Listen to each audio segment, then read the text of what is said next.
नमस्कार, अपना एमपी देख रहे हैं आप। मैं हूं आपके साथ प्रशांत कटारे। बड़ी खबर के साथ बुलेटिन की शुरुआत करेंगे। यूपी के रण में सीएम शिवराज। यूपी में सीएम शिवराज तूफानी प्रचार में जुटे हैं। आज जखनिया और मुंगरा में जनसभा करेंगे सीएम शिवराज। वहीं जफराबाद में भी प्रचार करेंगे बीजेपी के लिए। तो ये बड़ी खबर है यूपी से, जहां चुनावी रण में सीएम शिवराज जुटे हुए हैं। लगातार बीजेपी के लिए वोट मांग रहे हैं, चुनावी सभाएं कर रहे हैं। और आज सीएम शिवराज तूफानी प्रचार फिर करने वाले हैं, जहां जखनिया और मुंगरा में जनसभा करेंगे। इसके अलावा जफराबाद में भी प्रचार करेंगे मुख्यमंत्री शिवराज सिंह चौहान। तो लगातार मुख्यमंत्री शिवराज सिंह चौहान उत्तर प्रदेश में चुनावी प्रचार में जुटे हैं। आज भी 3 जगह, अलग अलग जगह जनसभा को संबोधित करेंगे मुख्यमंत्री शिवराज सिंह चौहान। बीजेपी के लिए वोट मांगेंगे आज। और आज जहां जनसभा होने वाली है मुख्यमंत्री शिवराज सिंह चौहान की, वो जगह हैं जखनिया और इसके अलावा मुंगरा और साथ ही जफराबाद में भी आज सीएम शिवराज की बड़ी जनसभा होने जा रही है। तो मुख्यमंत्री शिवराज सिंह चौहान का चुनाव प्रचार जारी है। यूपी में लगातार ताबड़तोड़ रैलियां भी कर रहे हैं सीएम शिवराज। आज भी 3 जगह पर जनसभा करने वाले हैं मुख्यमंत्री शिवराज, जिसमें जखनिया और मुंगरा के अलावा जफराबाद भी शामिल है।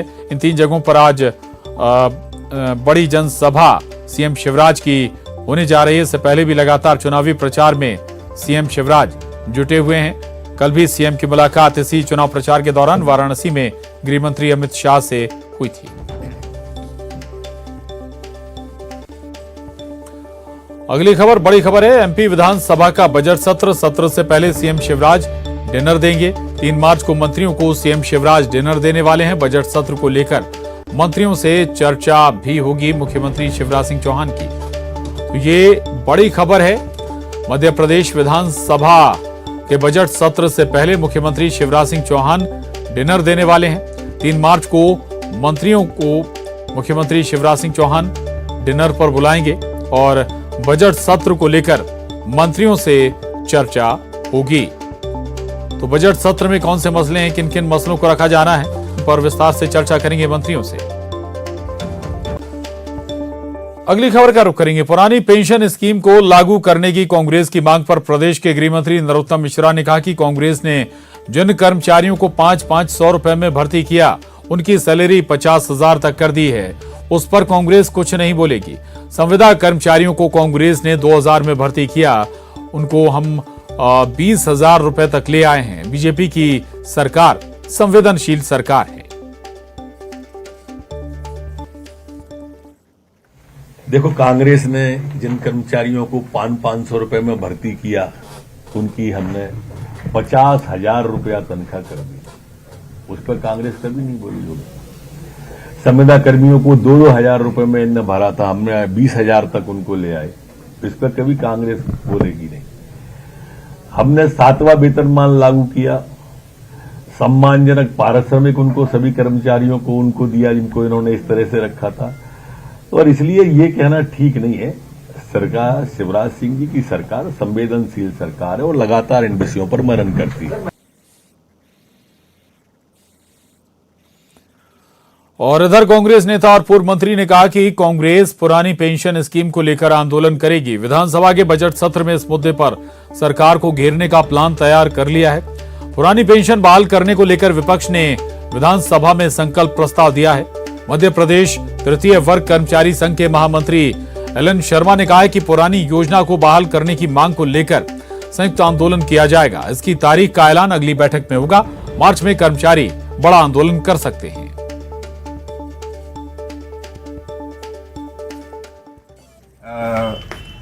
जो है नई पेंशन योजना 1 जनवरी 2005 से लागू की गई है। इससे प्रदेश के अधिकारी कर्मचारियों में बहुत ज़्यादा नाराजगी है, क्योंकि योजना में अनेक विसंगतियां हैं। प्रदेश के अधिकारी कर्मचारी संगठनों ने कई बार सरकार का ध्यान आकर्षित करते हुए आंदोलन भी किए हैं कि इस योजना को वापस लेकर के पुरानी पेंशन योजना बहाल की जाए। राजस्थान सरकार द्वारा हाल ही में पुरानी पेंशन योजना बहाल करने से मध्य प्रदेश के अधिकारी कर्मचारियों में भी इस बात की संभावना अब प्रबलित हो गई है कि यहाँ पर भी पुरानी पेंशन योजना बहाल की जाएगी। देखो, कांग्रेस ने जिन कर्मचारियों को 500 रुपए में भर्ती किया, उनकी हमने 50,000 रुपया तनख्वाह कर दी। उस पर कांग्रेस कभी नहीं बोली होगी। संविदा कर्मियों को 2,000 रुपए में इनने भरा था, हमने 20,000 तक उनको ले आए। इस पर कभी कांग्रेस बोलेगी नहीं। हमने 7वां वेतनमान लागू किया, सम्मानजनक पारिश्रमिक उनको सभी कर्मचारियों को उनको दिया जिनको इन्होंने इस तरह से रखा था। और इसलिए ये कहना ठीक नहीं है। सरकार, शिवराज सिंह जी की सरकार संवेदनशील सरकार है और लगातार इन विषयों पर मनन करती है। कांग्रेस की राजस्थान की सरकार ने, गहलोत जी मुख्यमंत्री ने उसको बहाल कर दिया है। उसी तर्ज पर मध्य प्रदेश की भाजपा सरकार और मध्य प्रदेश के मुख्यमंत्री शिवराज जी इसको बहाल करें, क्योंकि जब अटल बिहारी वाजपेयी की भाजपा सरकार थी। तो पुरानी पेंशन स्कीम को लेकर कांग्रेस अब आंदोलन करने की तैयारी में। जितेंद्र शर्मा हमारे साथ भोपाल से जुड़ गए हैं और जानकारी के साथ। तो जितेंद्र, मध्य प्रदेश में पुरानी पेंशन स्कीम एक बार फिर अब नया सियासी अखाड़ा बनने जा रहा है, या इस पर सियासत खोलने वाली है दोनों सियासी दलों की तरफ से? जितेंद्र। बिल्कुल प्रशांत, अगर बात करें तो 13 मार्च को तमाम जो कर्मचारी हैं वो पेंशन बहाली की मांग को लेकर प्रदर्शन करेंगे। प्रदेश भर से जो तमाम कर्मचारी हैं वो राजधानी भोपाल में जुटेंगे और इन पेंशन की जो पुरानी पेंशन नीति है उसे लागू करने की जो मांग है कर्मचारियों की, इस पूरी मांग के बीच कांग्रेस ने भी मोर्चा खोल दिया। कांग्रेस भी कह रहे हैं कि इन जो कर्मचारी है इन्हें पुरानी पेंशन नीति के तहत पेंशन दी जाना चाहिए, जिनकी नियुक्ति 2005 के तहत की गई थी। उन सारे कर्मचारियों को पुरानी पेंशन स्कीम का फायदा मिलना चाहिए, क्योंकि नई पेंशन स्कीम के तहत उन लोगों के पास इतना पैसा नहीं बच पाता है कि वो अपनी दवा गोलियों का भी और सही से इलाज कर पाए। तो इन सारी चीजों के बीच इन्होंने मांग रखी है। हालांकि इस पूरे मामले पर गृह मंत्री नरोत्तम मिश्रा ने साफ तौर पर कांग्रेस पर ही सवाल खड़े कर दिए कि जिन कर्मचारियों को 500 रुपए की पैसे लेकर उनकी नियुक्ति की गई है उसके लिए वफादारी कांग्रेस ना करे, साथ ही जिनकी सैलरी बढ़ा दी गई है अभी तक कर्मचारियों की, उसके बारे में ही कांग्रेस को सोचना चाहिए। हालांकि अब देखते हैं इस पूरे मुद्दे को लेकर राजनीति शुरू हो गई, मगर कर्मचारी क्या इस आंदोलन के बाद क्या रुख अपनाते हैं, ये देखने वाली बात है। बिल्कुल, वाकई में देखना होगा कि क्या इस पर अब भविष्य में सियासत होने जा रही है। शुक्रिया आपका जितेंद्र इस पूरी जानकारी के लिए। उधर पीएम नरेंद्र मोदी ने यूक्रेन संकट को लेकर आज हाई लेवल मीटिंग की। सूत्रों के मुताबिक केंद्र सरकार के मंत्री यूक्रेन के पड़ोसी मुल्क रोमानिया, हंगरी, पोलैंड जाएंगे, जहां से भारतीय छात्रों को निकाला जा रहा है। जिन मंत्रियों को वहां भेजा जा रहा है उनमें कानून मंत्री किरण रिजिजू, हरदीप सिंह पुरी, नागरिक उड्डयन मंत्री ज्योतिरादित्य सिंधिया और जनरल वीके सिंह का नाम शामिल है। ये मंत्री भारत के विशेष दूत के रूप में जा रहे हैं। इनको वहां भेजने का फैसला इसलिए लिया गया है ताकि वहां भारतीय नागरिकों को हो रही दिक्कतों को ऑन स्पॉट दूर किया जा सके। मीटिंग के दौरान जमीनी हालात की समीक्षा भी की गई है।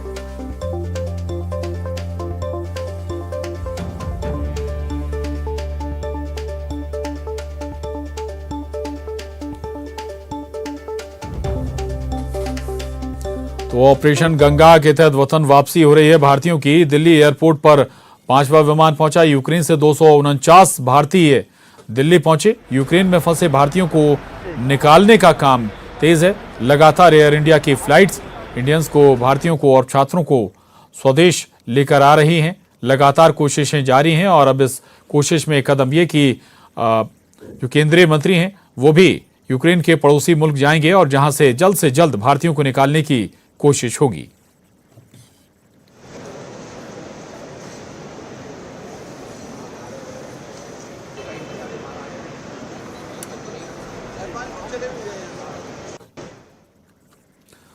और उधर गृहमंत्री नरोत्तम मिश्रा ने यूक्रेन के खार्किव में फंसी शशि शर्मा और शिवानी सिंह से वीडियो कॉल से बात की। खार्किव में भोपाल की शशि शर्मा फंसी हैं, जबकि उसी शहर में रायसेन की शिवानी सिंह भी फंसी हुई हैं। वीडियो कॉल पर गृह मंत्री नरोत्तम मिश्रा ने दोनों छात्राओं को भरोसा दिलाया कि उनको जल्द ही वहां से सुरक्षित निकाल लिया जाएगा। फ्लैट में पहुंच गए सुरक्षित। शिवानी बोलो बेटा। पास में ही है हमारे। अच्छा, आ गए फ्लैट में। चलिए, चिंता नहीं करिए, हम व्यवस्था और यहां से तेजी से कराते हैं। आपकी चाची जी और माता जी दोनों चिंतित हैं, आप चिंता नहीं करिए। माननीय प्रधानमंत्री जी स्वयं भी बात कर रहे हैं, हमारे मुख्यमंत्री जी स्वयं चिंता कर रहे हैं और मैं भी स्वयं अभी दोनों जगह पे और मैसेज करता हूं। आप सुरक्षित पहुंच गई, अच्छा है। आप फ्लैट में आराम से रुको, बाकी व्यवस्था हम आज जल्दा करते हैं। शिवानी की माता जी और उनकी चाची जी से मेरी भेंट हुई और उन्हीं के माध्यम से फिर मैंने वीडियो कॉलिंग पर उन दोनों बेटियों से, शिवानी से भी और सची शर्मा, दोनों बेटियों से बात की। मैं समझता हूं माताजी का भी थोड़ा मन हल्का हुआ होगा, क्योंकि उसके पहले उनको ये भ्रम था कि वो बंकर के अंदर फंसी हुई हैं और दिनचर्या से भी निवृत्त नहीं हो पा रही हैं। पर अभी जब बात हुई तो वो फ्लैट में थोड़े समय के लिए पहुंच गई हैं, थोड़े समय में पहुंच गई हैं, और अभी जब बात हुई तब वो फ्लैट में ही थी। निश्चित रूप से माननीय प्रधानमंत्री जी, माननीय मुख्यमंत्री जी लगातार संपर्क में हैं और चिंता कर रहे हैं सभी लोगों की। हमारे मध्य प्रदेश के 19 लोग अभी तक वापस आ चुके हैं, 7 लोग आज वापस और आ जाएंगे। ऑपरेशन गंगा के तहत भी कार्रवाई लगातार ऑपरेशन गंगा की जा रही है, और अभी जैसे बेटी शिवानी की और सची शर्मा की चाची जी और माताश्री से जो चर्चा हुई है, मैं अभी तत्काल विदेश मंत्रालय को भी इस बारे में, हमारे गृह विभाग मध्य प्रदेश को भी इस बारे में मैं एक्टिव कर रहा हूं। और उधर सतना जिले के माधवगढ़ निवासी एमबीबीएस का छात्र सनिल पांडे यूक्रेन में फंसा हुआ था, जो अब दिल्ली पहुंच चुका है। छात्र के परिजन बेटे से मिलने के लिए बेचैन है। वहीं मोदी सरकार को मसीहा बताते हुए सरकार के प्रयास की सराहना कर रहे हैं।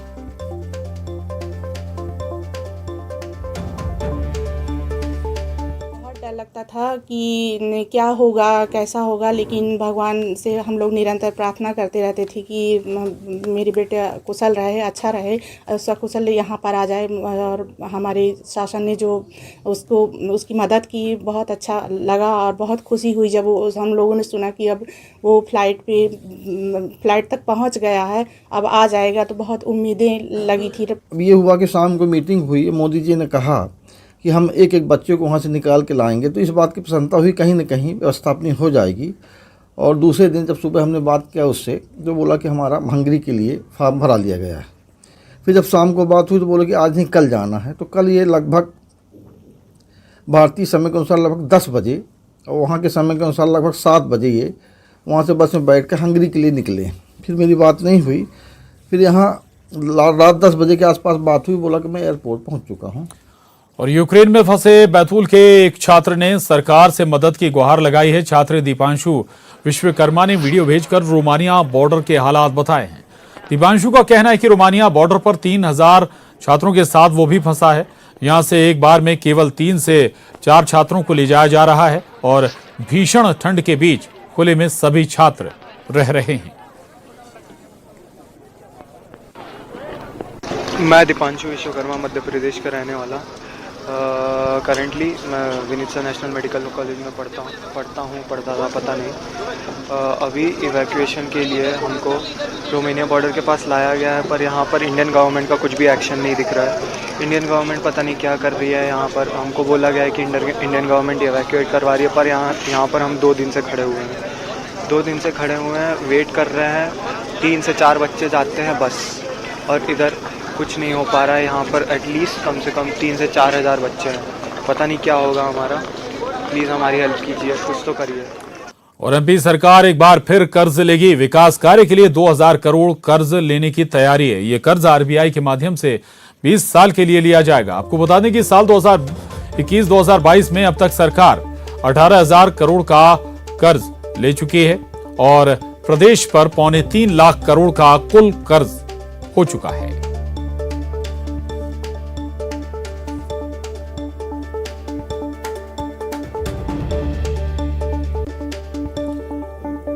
मध्य प्रदेश सरकार एक बार फिर कर्ज लेने जा रही है और इस बार आपको बता दें कि 2000 करोड़ का कर्ज लेने की तैयारी है सरकार की। एमपी में आयुष जूनियर डॉक्टरों की हड़ताल जारी है और इनकी हड़ताल का 5वां दिन है आज। इन लोगों की मांग है कि एलोपैथिक जूनियर डॉक्टरों के समान स्टाइपेंड मिले। जबलपुर यूनिवर्सिटी से अलग आयुष यूनिवर्सिटी बनाने की मांग है इनकी, और साथ ही समय पर परीक्षा हो, ये इनकी मुख्य मांगे हैं। और इन्हीं मांगों को लेकर लगातार हड़ताल पर हैं। ये 5 दिन हो चुके हैं इन डॉक्टरों की हड़ताल की।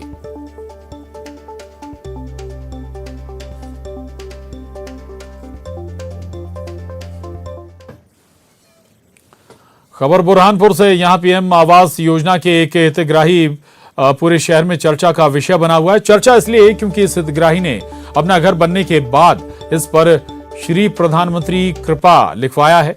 हितग्राही ने ये अपनी मर्जी से लिखवाया है। वार्ड क्रमांक 1 में महाजनापेट निवासी प्रकाश दशोरे हाथ ठेला पर सब्जी बेचकर अपना जीवन यापन करते हैं और कच्चे मकान में रहते थे। इस बीच उन्होंने पीएम आवास योजना के तहत मिलने वाली अनुदान राशि के लिए आवेदन किया, लेकिन उन्हें उम्मीद नहीं थी कि उन्हें इसका लाभ मिलेगा। कुछ परिचितों से रकम उधार लेकर उन्होंने मकान बनवाना चालू किया और इस बीच उन्हें पता चला कि उनके खाते में पीएम आवास योजना की पहली किस्त आ गई है। फिर क्या था, उनकी खुशी का ठिकाना नहीं रहा और फिर उन्होंने खुश होकर अपने मकान पर श्री प्रधानमंत्री की कृपा लिखवा लिया। हालांकि इस काम की पहले आलोचना हुई, लेकिन अब सभी लोग इसकी तारीफ कर रहे हैं। ये जानकारी बीजेपी के नेता और सांसद ज्ञानेश्वर पाटिल को भी लगी, तो वो भी इस मकान को देखने गए और हितग्राही की इस पहल की तारीफ की।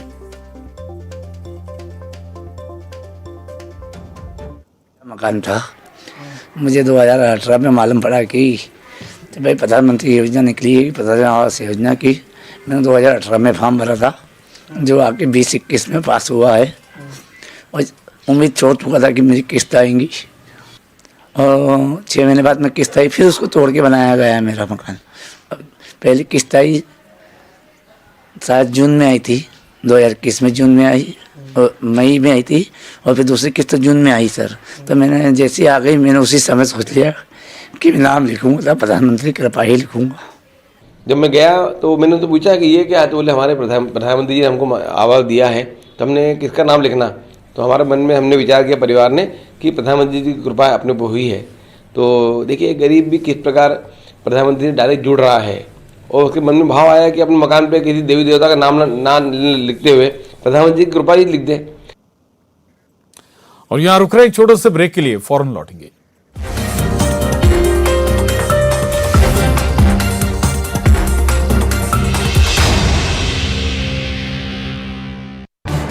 इस न्यूज हेडलाइंस के प्रायोजक पेट सफा आयुर्वेदिक जूस।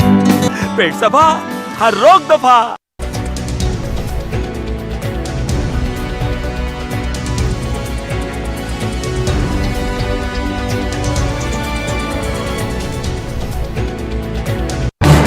इस न्यूज हेडलाइंस के प्रायोजक पेट सफा आयुर्वेदिक जूस। पेट सफा, हर रोग दफा। महाशिवरात्रि में आपका स्वागत है। अगर आप पूरी रात जागते रहें और कुछ जागरूकता बनाए रखें तो इससे आपके जीवन में जबरदस्त खुशहाली आएगी। इस महाशिवरात्रि पर प्राप्त करें रुद्राक्ष दीक्षा, एक विशेष रूप से ऊर्जान्वित रुद्राक्ष जिसे निःशुल्क आपके घर तक पहुंचाया जाएगा। ये सिर्फ एक जागरण की रात नहीं।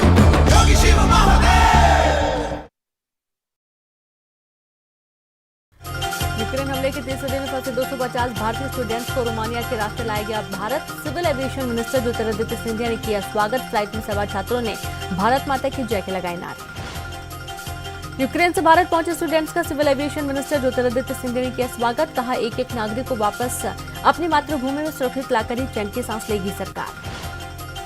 यूक्रेन से वापस लौटे मध्य प्रदेश के छात्रों से मुख्यमंत्री शिवराज सिंह चौहान ने फोन पर की बात। हर संभव मदद का दिया भरोसा।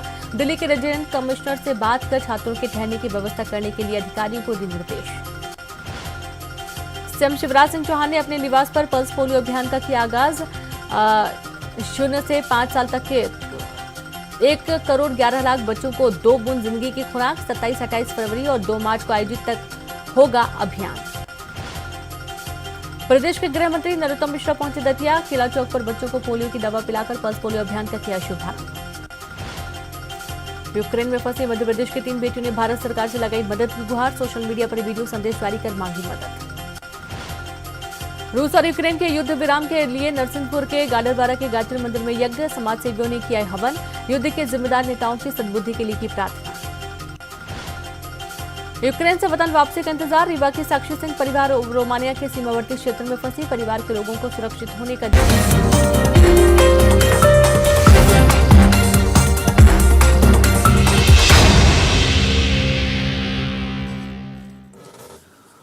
एक बहुत बड़ी खबर है। नीमच में अतिक्रमण पर एक्शन लिया गया। प्रशासनिक हमले पर अतिक्रमणकारियों ने पत्थरबाजी भी की। हाउसिंग बोर्ड की जमीन पर दरअसल अतिक्रमण कर रखा था। इसे ही हटाने के लिए प्रशासन पहुंचा हुआ था। पुलिस और प्रशासनिक अमला मौके पर मौजूद है। नीमच थाना क्षेत्र की ये घटना है। ये तस्वीरें भी सामने आई।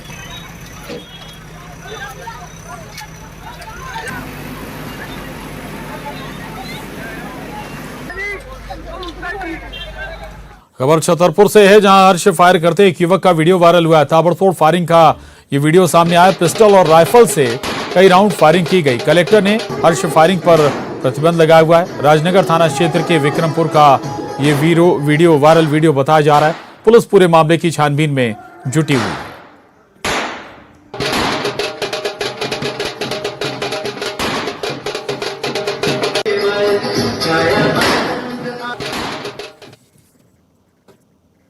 और बात हादसों की। छिंदवाड़ा में कार पलट गई, जिसमें 3 लोगों की मौके पर ही मौत हो गई, जबकि एक शख्स बुरी तरह से जख्मी हो गया।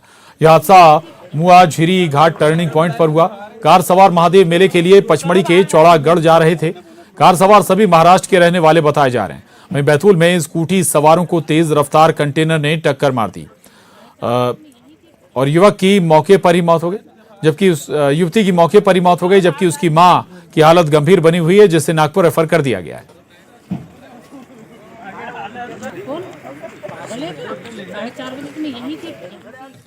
सीहोर के नसरुल्लागंज के एक सुपरमार्केट में जमकर हंगामा हुआ। 2 युवक और एक युवती ने यहां सामान खरीदना शुरू किया। अचानक इन्होंने कर्मचारियों से कुछ विवाद किया। नशे में 2-3 लोगों ने किसी की नहीं सुनी।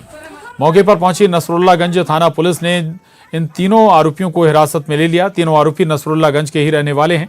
पुलिस जांच में जुटी है।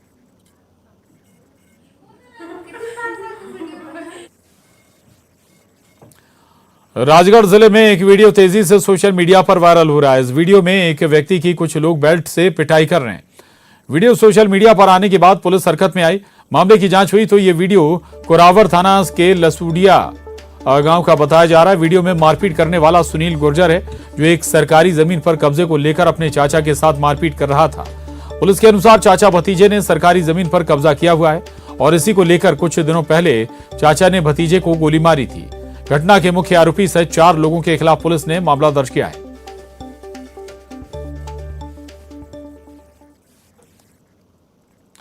खबर रीवा से, यहां संजय गांधी अस्पताल में देर रात एक पॉकेटमार की पिटाई का मामला सामने आया। दरअसल संजय गांधी अस्पताल में इलाज कराने आए मरीज के परिजनों से एक जेब कतरा पॉकेट मारने की कोशिश कर रहा था। इस दौरान किसी व्यक्ति की नजर उस पॉकेट मार पर पड़ गई। ये पता चलते ही पॉकेट मार ने अस्पताल से भागने का प्रयास किया, लेकिन पकड़ा गया और उसकी जमकर धुनाई हुई।